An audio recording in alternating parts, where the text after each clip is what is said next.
chuo chetu hiki. Zamani chuo hiki, nikiongea Kisukuma, kalikuwa kachuo tu, kalikuwa kachuo hivi. Lakini leo hii ukiongelea chuo NIT kina hadhi sawa na kwenye nchi zingine, ndio kinakuwa chuo kilicho kikubwa katika nchi hiyo husika. Hiyo ndiyo hadhi ya NIT ilivyo hivi sasa. Na si tu kwa idadi ya wanafunzi, lakini kwa kweli tumejionea miundombinu na taaluma inayotolewa. Inakitaja kwamba hiki ni moja ya vyuo vikubwa Afrika Mashariki na Afrika kwa ujumla. Tumeelezewa mageuzi ambayo yamefanywa. Hii ni ishara jinsi ambavyo Daktari Samia Suluhu Hassan anathamini mchango wa chuo hiki, na amenituma niwajulishe na kuwahakikishia kuwa serikali ipo tayari kuwawezesha wataalamu hawa wa logistics na usafiri ili taifa letu litumie vyema, linufaike vyema na kwa ufanisi mkubwa katika fursa zinazotolewa katika sekta ambazo zitanufaika na wataalamu hawa mnaowaandaa. Aidha, amenituma niwahakikishie kuwa serikali itaendelea kuimarisha ubora wa miundombinu ambayo mnahitaji, lakini pia na uwezesho waweza kuhakikisha kwamba mnatekeleza majukumu yenu na kufikia malengo yaliyokusudiwa bila kuwa na kikwazo. Leo hii zaidi ya 80% ya wanafunzi wanapata mikopo ya serikali, ambapo mtakumbuka zamani moja ya vikwazo vya watoto wengi, ukiondoa wale waliokuwa wanasoma wakati ule Chuo Kikuu cha Dar es Salaam na kampasi zake, yani Muhimbili pamoja na UCLAS, maeneo mengine watoto wa Kitanzania walikuwa hawapati mikopo na hivyo kukosa fursa hizo. Daktari Samia Suluhu Hassan akaongeza vyuo vya kati, lakini na vyuo vikuu, na idadi ya wanufaika wa mikopo hiyo na viwango vya mikopo wanavyopata watoto wetu wanapokuwa katika vyuo hivi. Kwa hiyo hata haya ambayo mmeyasema, ambalo mojawapo nimeongea nawe mkuu wa chuo, ukisema kwenye mikopo wale wanaosoma hizi programu mpya ambazo pia si ndefu kama wanazosoma wale wanafunzi wengine, wao bado hawanufaiki na mikopo. Kwa niaba ya serikali tumelipokea, na kadri hali itakavyokuwa inatengemaa tutaangalia uwezekano wa kujumuisha na hawa vijana wetu ambao wanasoma programu hizo. Nakumbuka kama ulivyolisema pale wakati unaninong'oneza kwamba kwa ukosefu huo wa mikopo basi kunafanya watoto wa matajiri peke yao wanaoweza kujilipia ada ndio waweze kusoma. Lakini kada hii inahitaji utimamu wa kijana bila kujali anatoka familia gani. Tumeshuhudia kupitia Dr. Samia Scholarship, tumeshuhudia vijana wa kutoka vijijini wakiwa miongoni mwa watoto waliofaulu vizuri sana, wakawepo kwenye watoto walionufaika na Samia Scholarship. Mimi naye moja ya watoto niliokuwa nawasaidia alipiga A zote 3, na baada ya kuwa amepiga hizo A zote 3 na mimi nikapata unafuu, kwa maana chuo kikuu sasa akaingia kwenye Samia Scholarship. Kwa hiyo ufanisi pamoja na kujifunza na kufaulu vizuri ya kutegemea umetoka familia gani. Kila mtu anazaliwa na talent yake. Kwa hiyo hata hii sekta ya usafiri, hasa haya ambayo tumeenda kuyaona makubwa yale, anaweza akanufaika na anaweza akasoma mtoto kutoka familia yeyote ile. Kwa hiyo hili tumelipokea, na ndani ya serikali tutaendelea kulifanyia kazi, na bahati nzuri sana Mheshimiwa Rais amejitambulisha kwa kujali watoto wa Kitanzania. Ndio maana akatoa scholarship ambayo kigezo chake si kumjua mtu. Kigezo chake ni kufaulu vizuri. Ndio maana imechukua mpaka watoto wa kutoka kwenye sekondari za kata kule, kwamba kwenye background yake alisoma sekondari ya kata kidato cha kwanza mpaka cha 4, kidato cha 5 na 6 akafanya vizuri kutoka kwenye sekondari ya kata. Kaenda shule maalum kidato cha 5 na 6, amepasua pointi 3, kaingia kwenye waliofanya vizuri sana, amepata scholarship ya kwenda kusoma chuo chochote duniani. Hiyo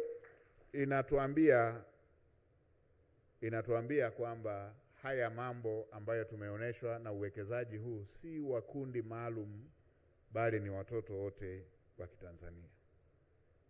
Zamani wakati tukisoma nilikuwa nikijiuliza kwamba kwa kweli moja ya wataalamu walio na kipawa cha juu sana, nilikuwa nikisema hivyo wakati tunachagua masomo, nikasema basi wataalamu hao watakuwa wale wanaofanya operation ya moyo. Yaani kwamba wanafanya operation ya moyo, huku yule wanayemfanyia operation anatakiwa aendelee kuwa hai. Na uhai unahitaji moyo uwe unadunda, unafanya kazi. Baadaye nilipokuja kusafiri kwa ndege, nikasema kwa kweli wale wanaofanya matengenezo na maintenance ya ndege, na ikapita juu vile, na zingine safari ndefu vile, na watuambiage ili tusishituke, pengine zingine wanatengenezaga huku tukiwa kule juu. Hawa na wenyewe ni wataalamu ambao wanafanya mambo ya wataalamu waliojaliwa vipaji vya juu sana. Sasa wataalamu hao tunaowaongelea, kama alivyosema mkuu wa chuo, si kwamba wako Ulaya, wako hapa NIT. Tumezoea kuyadogosha mambo, nadhani hili si jambo la kulidogosha. Na kwamba miundombinu, infrastructure iliyoko hapa kwa ukanda wa Afrika Mashariki kwamba ndio ya kwanza, na kwamba inakimbiliana na ile ya shirika la ndege kule Ethiopia, hili si jambo dogo. Na nirejee tena kumpongeza Daktari Samia Suluhu Hassan kwa uwekezaji wa aina hiyo. Zaidi ya bilioni 70 zimeletwa hapa. Hii inahitaji maono, kiongozi mwenye maono makubwa na kiongozi anayewapenda wananchi anaowaongoza.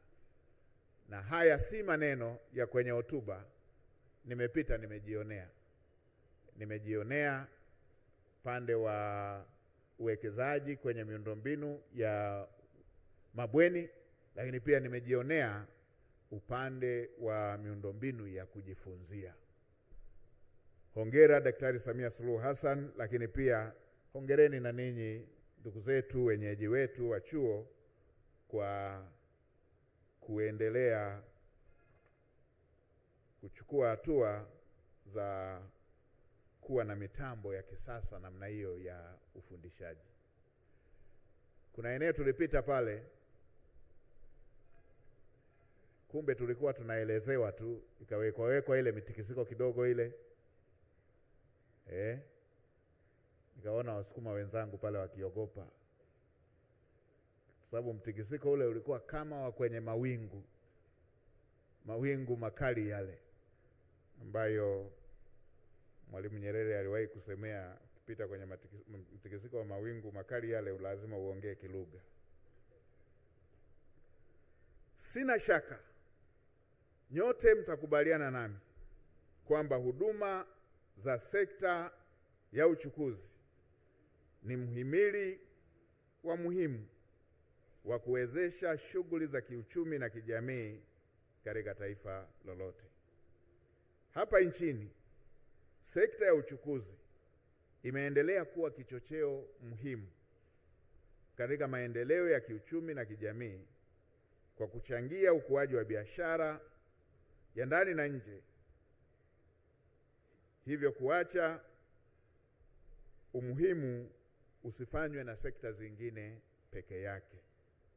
Na mimi niwaambieni, kama ilivyo kwenye mwili wa binadamu, pasipo kuwepo na mifumo ya kusafirisha damu inayofanya kazi, hata kama una damu nyingi, uwezekano wa kuendelea kuwa hai ni mdogo au haupo.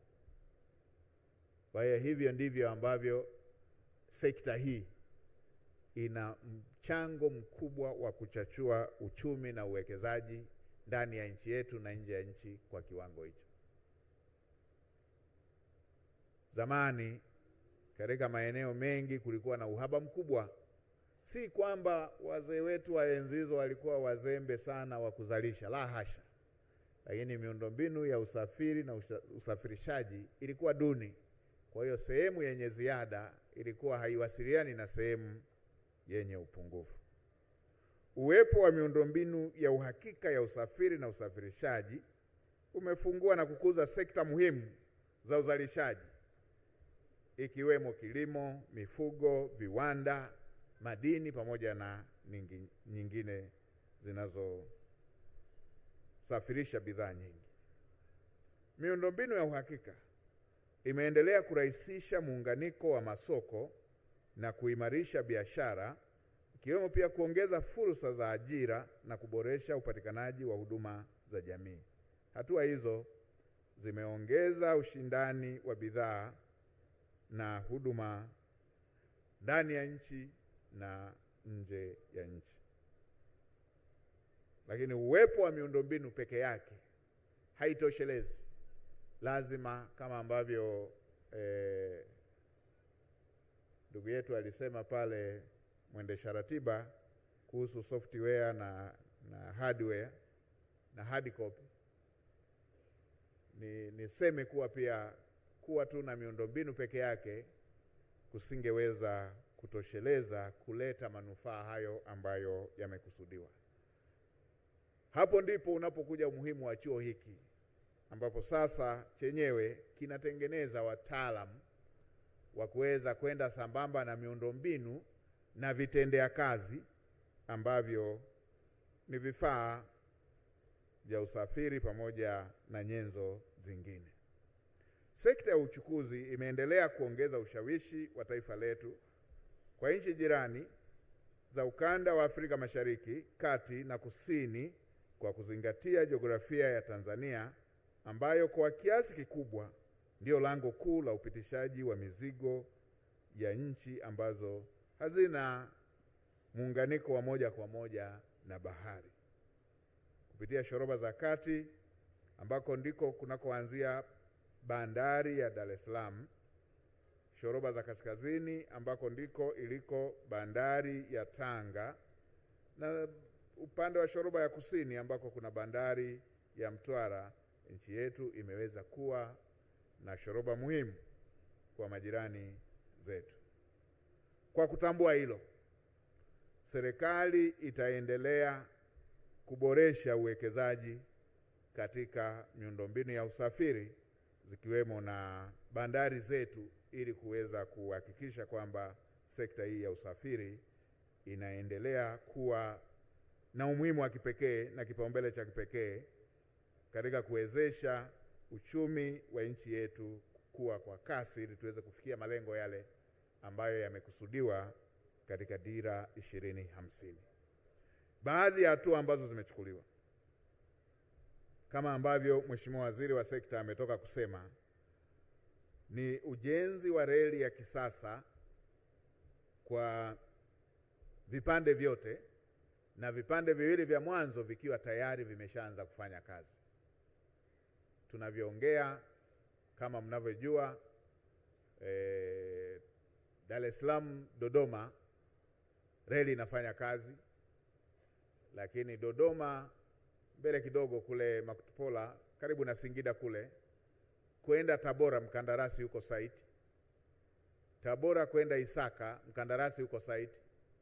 Isaka kwenda Mwanza reli imeshakamilika, nadhani inakaribia 70%.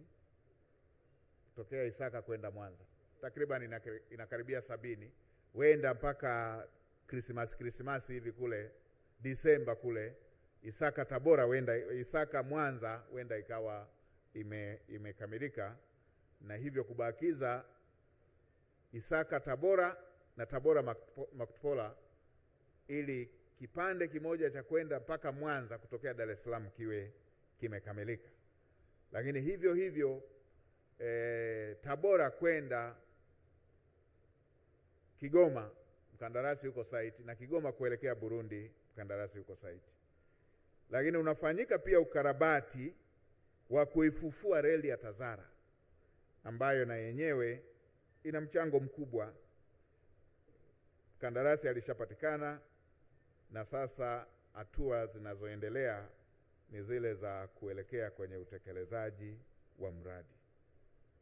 Yanafanyika maboresho ya bandari kama nilivyokwisha kusema na Mheshimiwa Waziri wa Sekta ameshasema, lakini pia unafanyika ukarabati wa barabara katika maeneo mbalimbali ya nchi yetu ambapo kazi ni kubwa inaendelea kufanyika.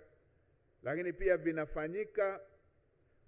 unafanyika ujenzi wa viwanja vya ndege ambapo uwanja wa Msalato runway yake imeshakamilika na ndege zimeshajaribishwa kutua. Lakini pia ujenzi wa Msoma umeshaanza kutumika. Uwanja wa ndege wa Sumbawanga, uwanja wa ndege wa Msoma umeshaanza kutumika. Uwanja wa ndege wa Sumbawanga ujenzi wake umekamilika, umeshaanza kutumika na tumeshauzindua. Uwanja wa ndege wa Arusha na wenyewe umepata maboresho makubwa.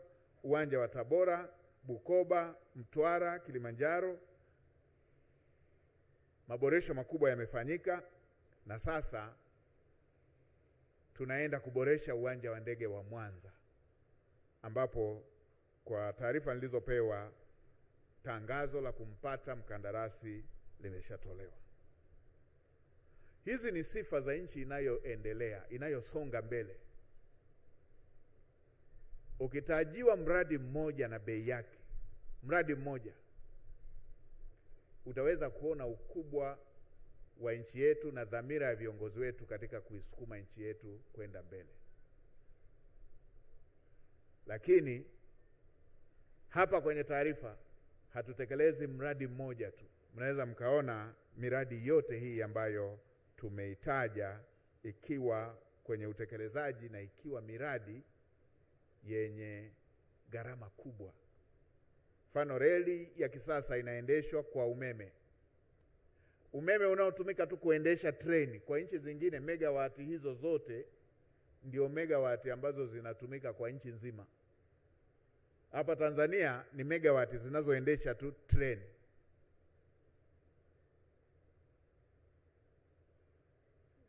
Hiyo inataja ukubwa wa nchi yetu, lakini pia inataja na dhamira ya viongozi wetu. Dhamira ya Daktari Samia Suluhu Hassan ya kuisukuma nchi yetu kwenda mbele.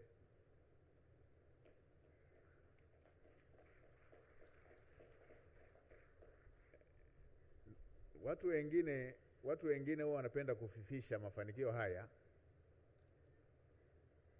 Wengine ambao hawafanyi sana hivyo kwenye nchi zao kutamani yasisemwe ili wao wasigombane na wananchi wao.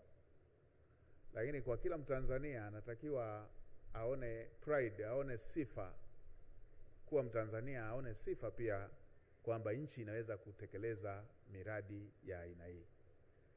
Leo tumeona uwekezaji uliofanyika katika chuo chetu cha taifa cha usafirishaji. Ukiongelea tasnia ya elimu ya juu, ni kila mkoa unakokwenda kuna jambo kubwa lenye uwekezaji wa bilioni 50 mpaka 70 kwa ajili ya elimu ya juu. Kila mkoa, ninyi si mnatoka mikoa mbalimbali, kila mkoa una rekodi yake ya chuo cha aina hiyo ambacho kwa nchi nyingine ndio ingekuwa chuo kikuu cha nchi husika. Nimeongelea umeme ule unaotumika kusukuma reli. Mheshimiwa Waziri analijua vizuri hili kwamba kwa nchi zingine zina megawati kidogo kuliko umeme unaotumika tu sisi hapa kusukuma reli.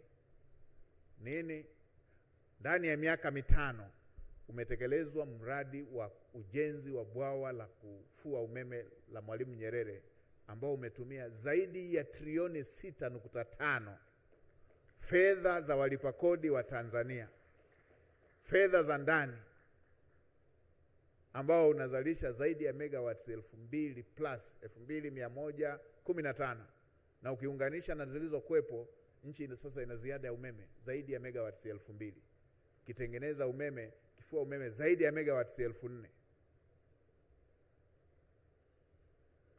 Hiyo inataja dhamira ya dhati ya Daktari Samia Suluhu Hassan ya kuhakikisha nchi yetu inasonga mbele. Lakini yamefanyika pia maboresho ya vyuo vinavyotoa mafunzo ya usafirishaji. Tumeambiwa hapa na rais na wasemaji waliotangulia. Lakini niendelee kuwapongeza na kuhakikishia kwamba serikali itaendelea kuunga mkono jitihada za kuendesha mafunzo ya marubani, wahandisi wa ndege, wahudumu wa ndege, pamoja na wataalamu wote wanaohitajika katika sekta hii. Na hii ni jambo ambalo ukiona tu ndege iko juu unaweza ukadhani wapo wengine wanaohusika si wa Tanzania. Mimi nina rafiki yangu mmoja ambaye tulianza kujadili tukiwa sekondari. Tunajadiliana, wewe kwa nini umeamua kuchagua masomo haya? Tunaelezana, na wewe kwa nini umeamua kuchagua masomo haya? Akasema anataka kuwa rubani. Mimi nikamwambia nataka kuwa kiongozi. Akaniambia nitakuja kukurusha kwenye ndege. Tukiongea hapo, tuko bwenini. Tuko bwenini. Imeenda, tulipomaliza sekondari kaenda kusoma masomo ya kuwa rubani. Akahitimu vizuri. Tukawa tunajua amehitimu. Akaendelea ni rubani wa ndege zetu za Tanzania. Siku moja nikapata fursa ya kuwa sehemu ya msafara wa Mheshimiwa Rais. Tulikuwa tunaenda China. Ndege tuliotumia ya shirika la ndege la Tanzania. Tulipotua,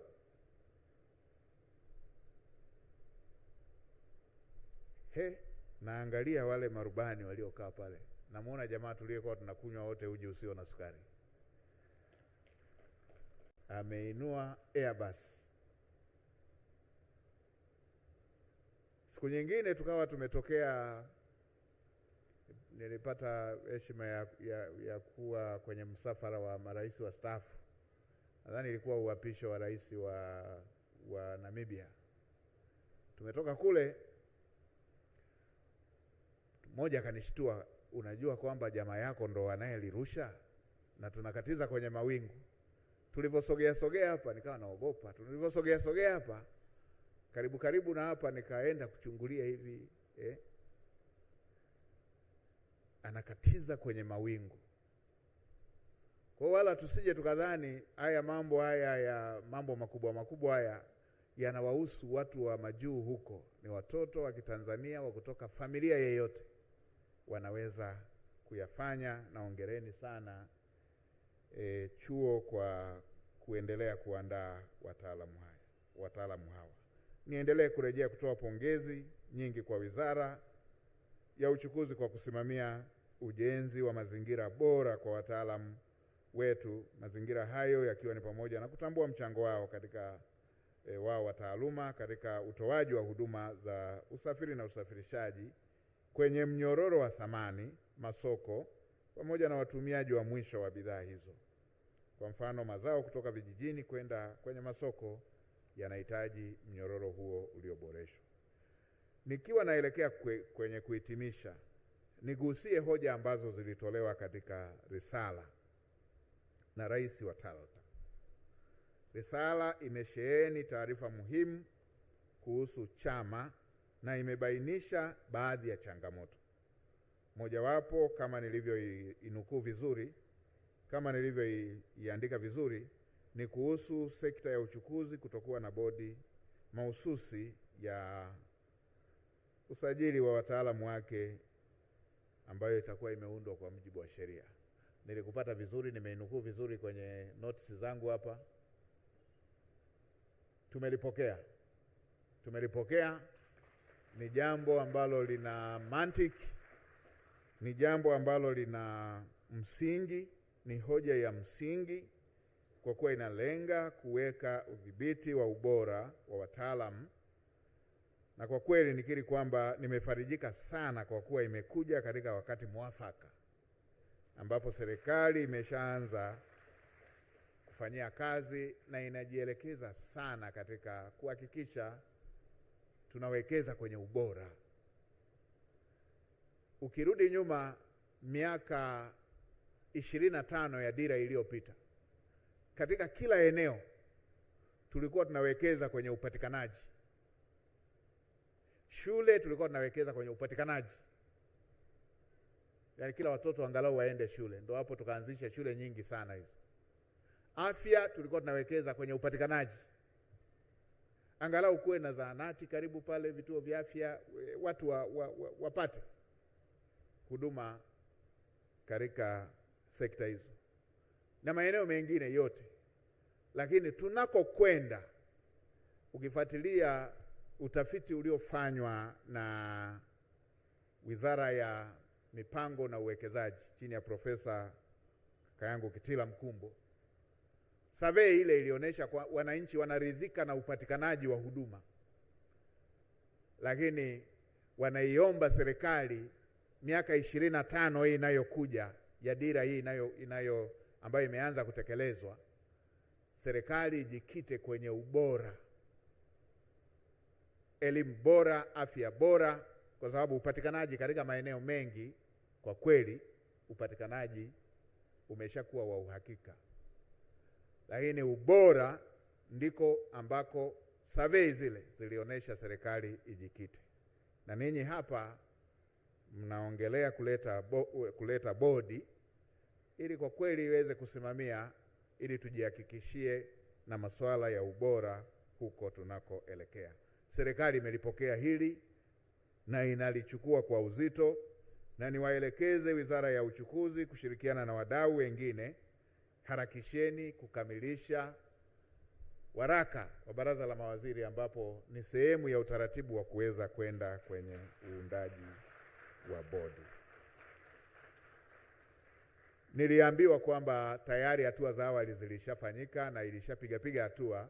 Nadhani iko kule Secretariat, ilishapata maoni ya awali.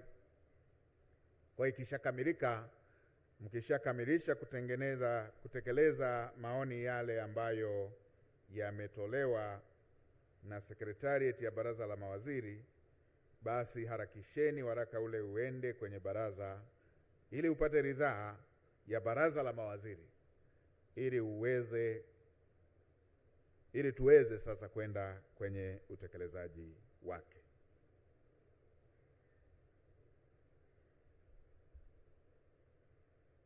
Nina uhakika kwa mantiki hii na kwa msingi wa hoja hii hakutakuwepo na kipingamizi.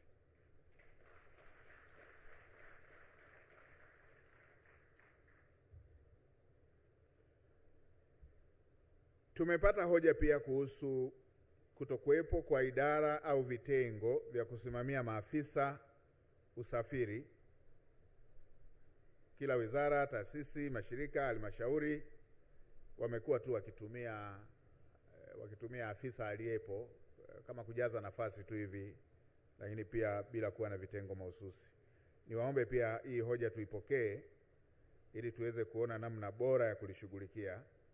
Mheshimiwa Waziri, pamoja na nimwelekeze pia Katibu Mkuu wetu ambaye ndo wanashughulikia na masuala ya uratibu, kulifikisha jambo hili Ofisi ya Rais, Management ya Utumishi wa Umma, kwa kuwa hili ni jambo mtambuka, ili Wizara ya Uchukuzi, Ofisi ya Waziri Mkuu Uratibu, pamoja na Ofisi ya Rais, Management ya Utumishi wa Umma waweze kulifanyia kazi kwa namna ambayo itakuwa mwafaka ili kuweza kutekeleza hilo. Mheshimiwa Rais alishaelekeza yanafanyika marejeo ya taasisi pamoja na miundo ndani ya serikali. Kwa tunaamini hili na lenyewe limekuja katika muda mwafaka ili liweze kufanywa kazi. Mheshimiwa Waziri Mjikokas na Waziri wa Utumishi wa Umma pamoja na TAMISEMI ili kuweza kuliratibu hili ili tuweze kulipeleka kwenye utaratibu ambao utakuwa bora, sambamba na marekebisho yale ya taasisi, idara mbalimbali pamoja na miundo ndani ya serikali ambayo inalenga kuleta ufanisi. Hoja kuhusu matangazo ya ajira kwenye maeneo ya logistic na usafiri, ambapo umeelezea kuwa yatolewi kwa kuzingatia sifa sawa, kwa kuwa kila kada inao muundo wake unaobainisha sifa za watumishi wake wa kada hiyo. Hili na lenyewe nilisisitize wa wenzetu wanaotoa matangazo kwa kweli wazingatie hili, kwa sababu hili na lenyewe linalenga kuleta ufanisi. Tumeona katika maeneo mengine mengi tumeenda hatua zaidi kwenye maeneo haya ambayo yanahitaji sifa mahususi. Katika baadhi ya maeneo tumeenda hata kwenye ajira waangalie wenyewe aina ya watu wanaowataka. Tumeona hivyo kwa upande wa mamlaka ya mapato na tunaona ufanisi unavyoongezeka. Zamani walikuwa wanaajiriwa watu wa field nyingine tu, anajikuta yuko pale. Tukienda kwenye ufanisi tunakuta ufanisi duni, malalamiko kila kona. Lakini leo hii Daktari Samia Suluhu Hassan alipoipokea hoja hii akaisikiliza. Alipoisikiliza akaona mantiki yake, akaelekeza mamlaka ya mapato waanze kuajiri wataalamu wanaowataka. Naweza mkaona katika kipindi cha miaka 5 mapato yameongezeka zaidi ya mara 3, huku malalamiko yakiwa yamepungua na kama si kuisha kabisa. Sasa na eneo hili ambalo ni very sensitive, ninyi mmeomba matangazo ya ajira yazingatie sifa. Ili tumelipokea, nadhani na lenyewe Mheshimiwa Waziri, wasiliana na wenzako, andikeni, kaeni mkubaliane ili lizingatiwe huko tunakokwenda, makosa haya yasirudiwe. Wizara ya Utumishi, Wizara ya TAMISEMI pamoja na Wizara ya Uchukuzi. Kwa hili na lenyewe tulipeleke kwenye utekelezaji, kwa sababu kwa kweli ni hoja ya msingi. Maeneo haya ambayo yanahitaji utaalamu mahususi, tangazo alipaswa kuwa open tu kwa yeyote, bali linapaswa lilenge wale wenye sifa hizo. Lazima tuwekeze kwenye weledi. Na bahati nzuri sasa hivi hatuna uhaba wa weledi. Tuna watu wa kutosha. Kila field unaotaka mtaalamu mahususi katika eneo hilo wapo. Na ninyi hapa tayari mmeshaandaa wataalamu mahususi wanaotosheleza kukidhi mahitaji.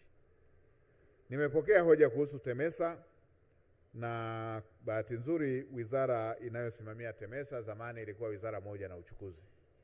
Kwa hiyo hii nielekeze Wizara ya Uchukuzi pamoja na Wizara ya Ujenzi mkae ili kuweza kuyaratibu haya ambayo hii hoja ambayo imejitokeza hapa, na sisi ofisi ya Waziri Mkuu tutapata taarifa kuhusu utekelezaji wake ili tuweze kulizingatia pia hili ambalo limeletwa hapa.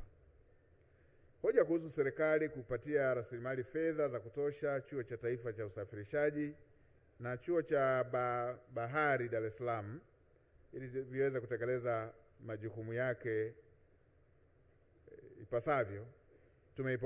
Nimepokea hoja hii kwa kuwa sasa hivi tumeshamaliza bajeti, zoezi la bajeti imeshaanza. Mimi na wenzangu ambao tuko hapa tunaipokea hoja hii ili kadri tunakokwenda kwenye maandalizi ya bajeti ijayo tuongeze fedha kwenye chuo chetu. Lakini kwa mwaka huu niwahakikishie tutawakumbusha wenzetu wa hazina ili fedha ambayo imetengwa iweze kutoka ili muweze kutimiza majukumu yenu ipasavyo. Kwa hili tumelipokea na tunatambua kazi nzuri mlionayo na umuhimu wake. Kwa hiyo tutafanyia kazi haya yote mawili.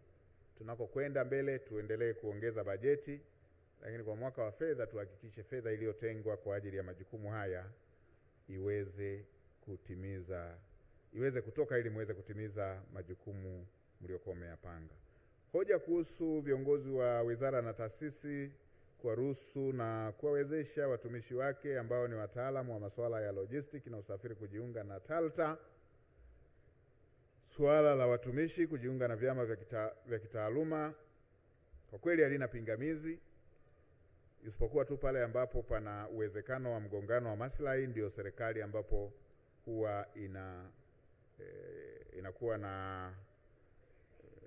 na wajibu wa kufanya tathmini ya zaidi. Kwa jambo hili la logistics na usafirishaji, kwa kweli wanaweza kujiunga, ili mradi tu malengo hayakinzani na matakwa ya miiko ya kazi zao.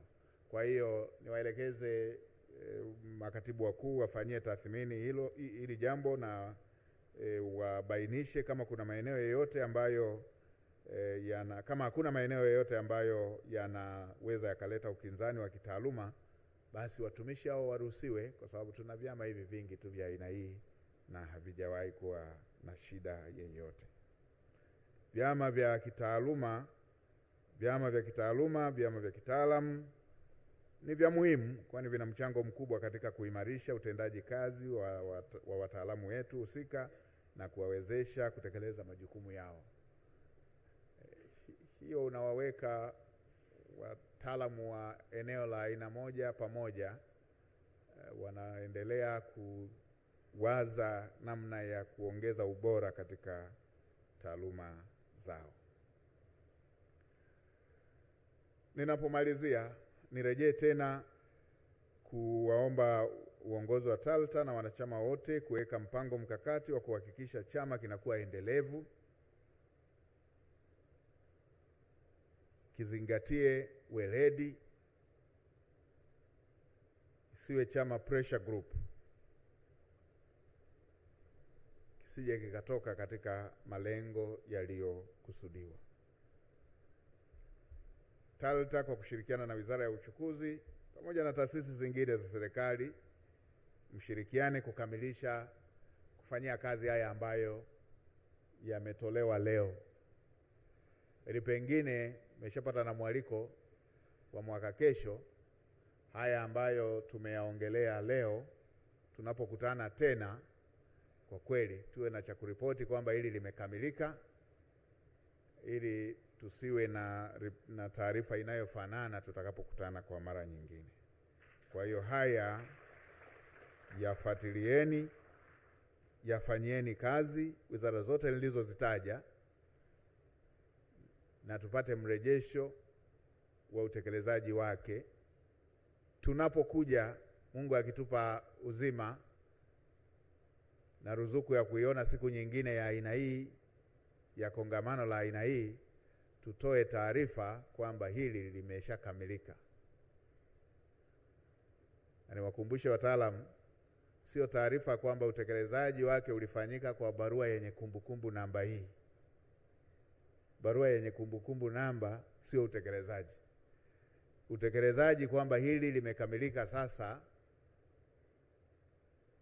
kama ni wa kujiunga walishajiunga,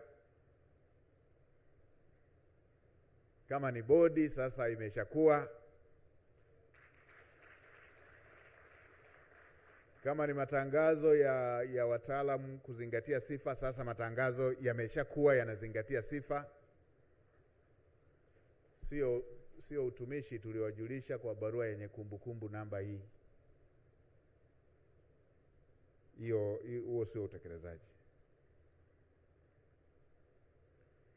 Maafisa masuhuli waweke kipaumbele katika kuandaa mipango ya mafunzo na kutenga bajeti ambazo zitawaendeleza wataalamu wetu, hasa katika uelekeo huu ambao tumeusema na ambao tumeelezewa kwa kirefu hapa.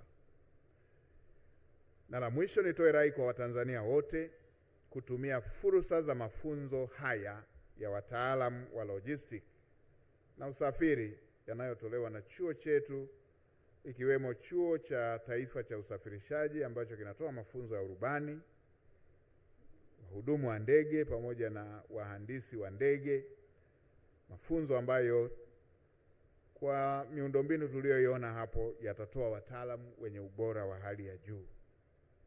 Wakati umefika, lazima tujivunie vya kwetu. Katika hii niseme Wizara ya Uchukuzi, wekeni mpango mahususi wa kunadi fursa hizi, na kwa kweli tunataka wanafunzi wajiunge na NIT kutoka ndani na nje ya nchi, na pia Wizara ya Uchukuzi itumie fursa hii kuzikumbusha balozi zetu kutangaza fursa hii kubwa ambayo inapatikana ndani ya nchi yetu.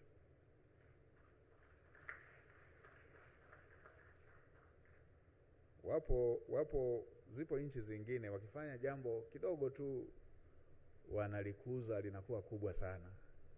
Sisi tukifanya mambo hata makubwa tunayadogosha dogosha.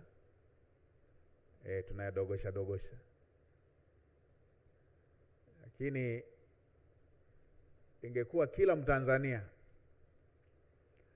anajaribu kufuatilia kitu kimoja, hata waliozaliwa kabla, hata waliozaliwa baada, angefuatilia kimoja kabla ya kuanza kutekelezwa kwa dira 2025 Tanzania ilikuwaje, ukaanza kuchambua sekta moja, na baada ya kuimaliza dira 2025 Tanzania ikoje, ungeweza kuitofautisha Tanzania na nchi zingine. Wengine walio wadogo zaidi wakizaliwa na masuala yakapambazuka haraka wakapata kujua mambo yanavyoenenda, hudhania hii nchi ilikuwa hivi. Miaka wala sio mbali sana, yani miaka 25 iliyopita, hudhania nchi ilikuwa hivi. La hasha. Kabla ya kuanza, nikiongelea tu eneo moja wapo hata ili la usafirishaji tu leo, kabla ya kuanza kutekelezwa dira 2025, yani miaka 25 iliyopita, eneo la usafirishaji lilikuwaje? Moja, kwenye miundombinu ya barabara. Tanzania, Kenya na Uganda zikiwa ndio nchi pekee zinazounda Jumuiya ya Afrika Mashariki baada ya kuwa imefufuliwa tena, Watanzania wa kutoka kanda ya Ziwa walikuwa wanapitia Kenya ili wapite kwenye barabara ya lami. Kutokea Mwanza kuja Dar es Salaam unahitaji wiki moja mpaka wiki mbili kwa barabara ya vumbi ya miaka 25 iliyopita. Leo hii kwa nchi zote za Afrika Mashariki, moja ya nchi iliyounganishwa kwa barabara za lami, barabara bora za lami ni Tanzania. Viwanja vya ndege ambavyo kimsingi vingine ni vya kimataifa, hatujavipa tu jina hilo, Tanzania. Kabla ya kuanza kutekeleza dira hii ambayo tumeimaliza juzi, ukienda upande wa mawasiliano, ilikuwa ni sanduku la posta na simu, wilaya nzima mnaenda kupokelea wilayani. Mimi nilitumia wiki nzima, naenda asubuhi mpaka jioni wilayani, asubuhi mpaka jioni, naondoka sikuitwa, ndiye mtarajia nipigie simu wa kupiga, narudi kwa mguu kilomita kama 22, na kesho yake narudi siku kama ya 7 ama ya 9 hivi ndo napigiwa ili nipewe matokeo ya kidato cha 4. Unaenda huku hujamuandaa huku hujamuandaa anayetakiwa kukupigia simu. Unaenda kusubiria tu kama atapiga.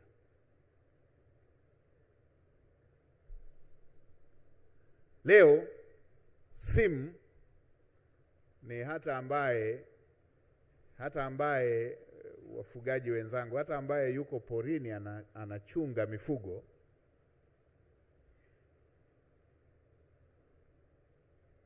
anafuatilia kombe la dunia. Ndani ya miaka 25 tofauti ambayo imefanyika. Ndio maana tumeweka malengo mengine makubwa kuelekea 2050, kwa sababu kwa kweli tumesha jaribu na ikawezekana katika dira iliyopita. Miaka 25 iliyopita umeme ulikuwa umeunganishwa kwenye mpaka makao makuu ya mikoa, tena michache. Kwingine kote ni kila mtu na kibatari chake, kila mtu na taa ya chemli.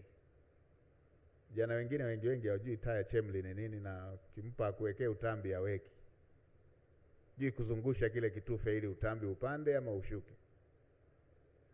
Leo tunavyoongea, kila kijiji kimeshaguswa na umeme, kila makao makuu ya kijiji kimeshaguswa na umeme, na kwamba kwenye miaka 5 inayokuja na kuendelea tunaongelea kupeleka umeme kwenye makazi.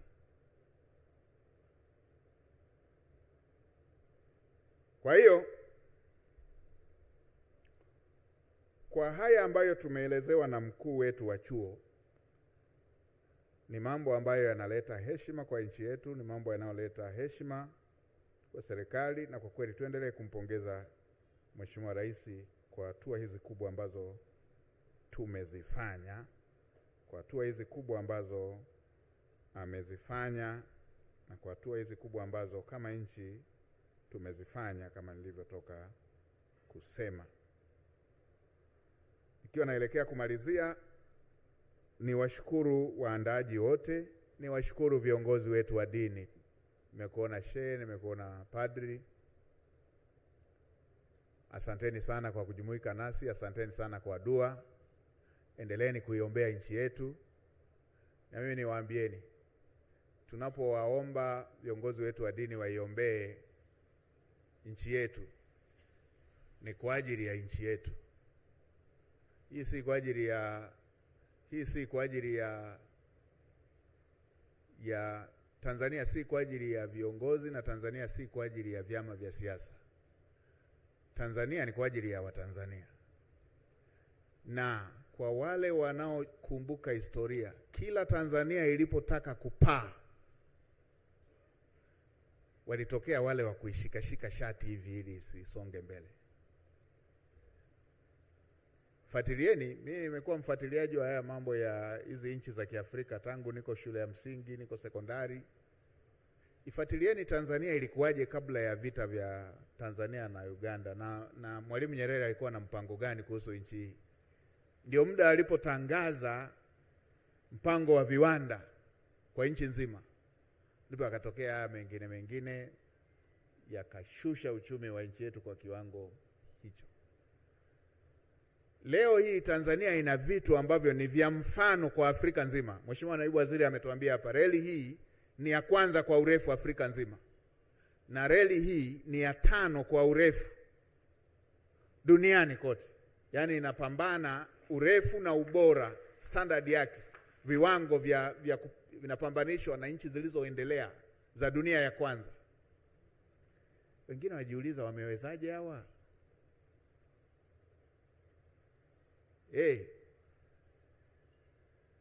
Lakini pia Tanzania ina rasilimali ambazo inakwemo kwenye nchi zenye rasilimali hizo za pekee duniani. Kwa mfano critical minerals, kienda kwenye rekodi yake, Tanzania inakuwa nchi ya 9 duniani na ya kwanza kwa Afrika. Haya yanahitaji kila Mtanzania mwenye mapenzi mema na nchi yake kuiombea nchi yetu. Kuiombea nchi yetu ili rasilimali hizi ziendelee kuinufaisha nchi yetu. Na mimi nampongeza sana Mheshimiwa Rais kwa sababu amesimama imara na ameivusha nchi yetu katika majira ambayo hayakuwa mepesi. Kuanzia alipopokea uongozi wa kuiongoza nchi yetu, moja, alipokea nchi katika mazingira ambayo hayajazoeleka. Maeneo mengine familia tu, familia iliyokuwa imetulia, familia iliyokuwa bora, familia iliyokuwa na maendeleo makubwa. Familia, baba akiondoka ghafla, unakuwa mwisho wa familia hiyo. Nyie hamjawahi kuona hiyo? Lakini Mheshimiwa Rais amepokea nchi katika mazingira hayo, ikiwa kama ilivyokuwa duniani kote kwenye msukosuko mkubwa wa kiuchumi kutokana na COVID-19. Kaipokea nchi katika mazingira yale, huku ikiwa imeondokewa na kiongozi wake, huku ikiwa na miradi mikubwa ndio inataka kuanza: bwawa la Mwalimu Nyerere, reli, daraja la JPM, mageuzi kwenye sekta ya afya, mageuzi kwenye sekta ya elimu. Lakini yote yale yametekelezwa kikamilifu.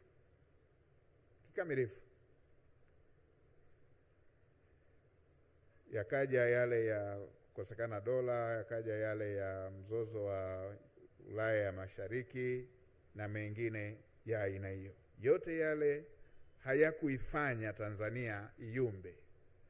Leo hii mdororo wa uchumi ambao ulishusha Tanzania wakati wa uviko 19, uchumi wake ukashuka kutoka 7 mpaka 4.7. Sasa Tanzania imeshavuka 6, inarudi kwenda kwenye 7 ndani ya miaka 5. Hii inatuambia tuendelee kuiombea nchi yetu. Tuko kwenye uelekeo mzuri. Zinapotokea chokochoko, basi hizo ndizo zilitokea hata enzi ya Mwalimu Nyerere wakati Tanzania inataka kupaa. Tuiombee nchi yetu, tuendelee kusonga mbele. Kwa viongozi wetu wa dini, nawashukuru sana kwa dua, nawashukuru sana kwa uwepo wenu. Niwashukuru waandaji, Mheshimiwa Waziri, mshukuru Rais wa TALTA, mshukuru mwenyeji wetu, kushukuru sana Mheshimiwa Mkuu wa Mkoa wa Dar es Salaam. Kazi yako ni njema, napata taarifa kila wakati wa utekelezaji wa maelekezo ya serikali, na kwa kweli ndio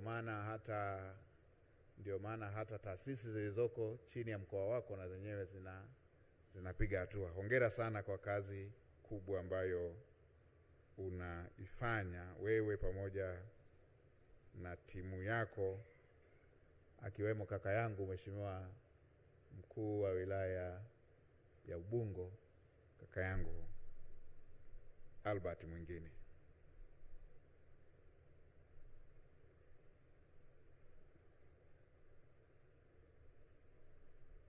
Niwapongeze na washiriki wote, na kwa kweli ninyi ndio mmetufanya tuwe hapa leo. Tunawatakia kila laheri. Hii ni field mahususi sana na ni sensitive, kwa tunawatakia kila laheri. Nimepokea mwaliko wa mwaka kesho, Mungu akitupa uzima, basi mtatukumbusha tu. Na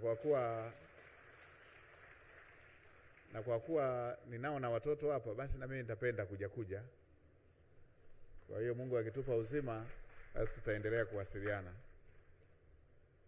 Niseme asanteni kwa mara nyingine, na sasa ninatamka rasmi kwamba kongamano la Chama cha Wataalamu wa Logistic na Usafirishaji TALTA limefunguliwa rasmi, na nawatakia kila laheri, na salamu za pongezi mlizotoa kwa Mheshimiwa Rais nitazifikisha, na ninyi pokeeni maua yenu. Asanteni sana.